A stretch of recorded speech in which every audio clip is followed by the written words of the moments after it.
This is Anne from focusedandonfire.com. In these daily deposits, I'm talking about being more visible in your career, setting goals and making them happen, and getting things done without working harder, putting more pressure on yourself, or sleeping less. You ready? Today I want to talk about how to deal with the dread. So you have this task that you want to get done, you need to get done, you plan to get done, and then at the same time, you notice that you are dreading doing that thing and you want to procrastinate instead. And so what I want to do in this video is I really want to dive into that dread and dissect that dread so that you really get to understand what is going on when you feel that dread towards doing a task. Because it is by understanding that dread and then working through that dread that you will develop the habit of following through, that you will take action on the task that you wanted to get done and then take that task to completion. So in order to understand what is going on when we feel that dread towards a task, we need to take a step back and we really need to dissect dreaded tasks. Because we often use them in the same phrase, and I often use them in the same phrase, talking about dreaded tasks. And that might give the impression that the task comes with a dread, but that is not true. There is no dreaded task in and of itself. There is just a task that is a neutral thing. There is just work that needs to get done. There's a neutral presentation, the neutral email, the neutral meeting, no emotions attached. And then we bring all the emotions to the task. We create the dread. We bring that dread to the task by all the thoughts we are thinking about that task, about doing that task. And that is really important to understand, that all the tasks and all the things that we do are just neutral, and that it is we with our thoughts that are bringing that emotion of dread. And that is also good news, because when it is we that are bringing that dread with our thoughts, that means that we can also work through that dread and change something without needing to change something in the task.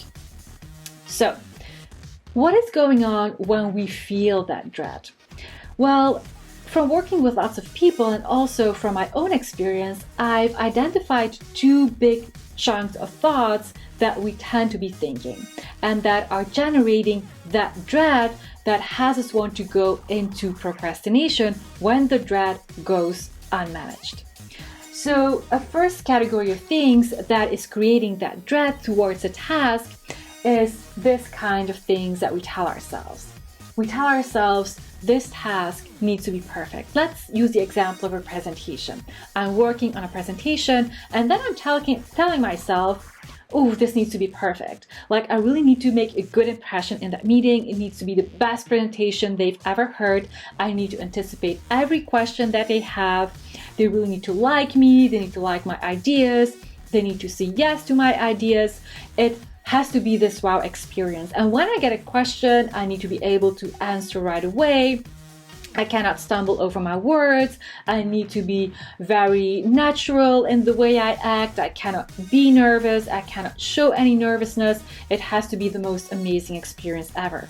And if it's not this perfect presentation, and if I don't make a good impression, that is definitely gonna have this impact on my career. And if I have this bad performance and have this presentation they don't like, or if they don't like my idea, they're gonna think that I'm not capable, that they are gonna be judging me, my reputation is gonna be ruined, they're never gonna be asking me to lead that big project. Like, our brain is thinking all of these things. And what it boils down to is that we have this neutral presentation, but then we add this layer of emotion on top of it that is driven by our thoughts. And our thoughts are really, really making the stakes very high. It needs to be perfect. And anything less is a disaster. So our brain goes into high stake mode and drama mode. And so what we need to do to deal with dread generated by these thoughts is we need to take down these stakes, to lower these stakes, and also deal with that fear of not meeting those standards, those mile high standards. We need to lower the stakes and deal with that fear in a different way.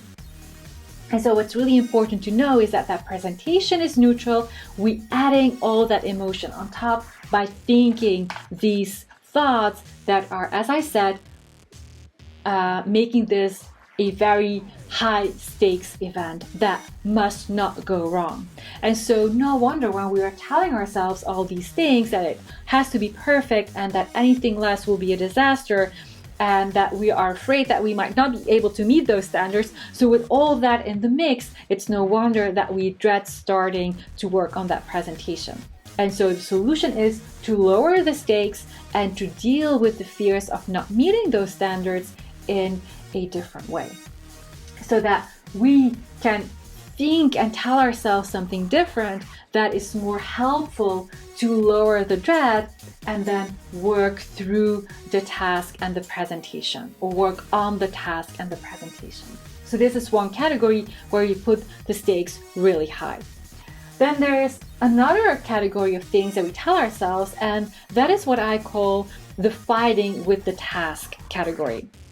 And so we have this task, this presentation that is planned, and we feel as if we should do that presentation, but at the same time we're fighting against doing that presentation. And we tell ourselves things like, I hate this, I don't like presentations, I hate giving presentations, and this is a useless presentation, a stupid presentation, a stupid topic, it's not going to make a big difference, it's so boring, I hate this topic, I don't want to give this presentation, this is too hard.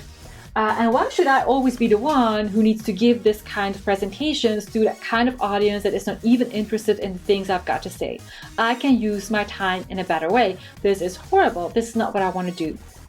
And so we are fighting against that presentation. We tell ourselves that we should be doing it, and also at the same time that we don't want to do it. And there's this fight going on. And that is something that is creating lots of dread towards doing that presentation, but also is having us lose lots of energy. It's exhausting to be in a fight with that task all of the time. And so it's these thoughts where we are in fight with that task that are having us dread the task. And in order to deal with that, we need, instead of fighting with the task, we need to take ownership of the task, and we need to make a choice. I am doing this presentation, or I am not doing this presentation. And that is a way to take ownership of that task. And that is a way to lower that dread, which then will have us get into action and start working on that presentation and create the habit of following through. So what I want you to take away from this video is that it's really important to work through the dread when you want to create the habit of following through. And in order to work through the dread, you need to understand what is going on. A task in and of itself is never dreadful. It is our thoughts about that task that are generating that feeling of dread that we bring to the task. And there's two categories of thoughts that you can be thinking. You might be making this a real high stakes event, a real high stakes task, and you require yourself to meet mile high standards, and you are afraid that you might not be meeting those standards.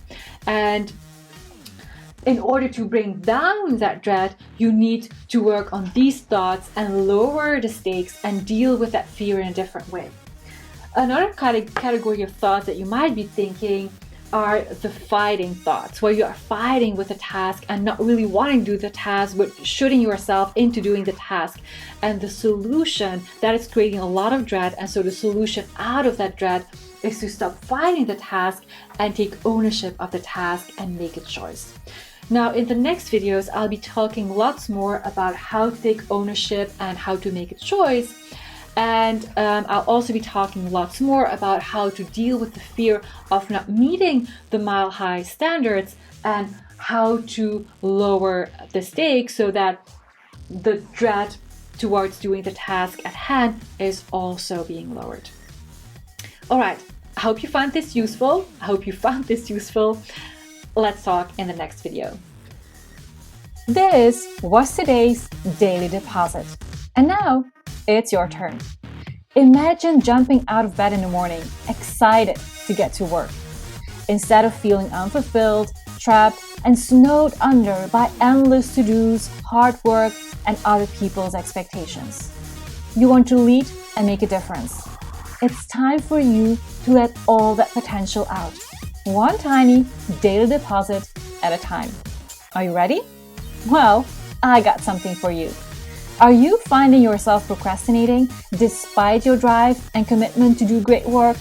Well, let me tell you, you don't need more willpower, discipline, or a better planner to get things done. Because those are not the reason why you find yourself procrastinating in the first place. Learn why you are procrastinating at focusandonfire.com/daily deposit.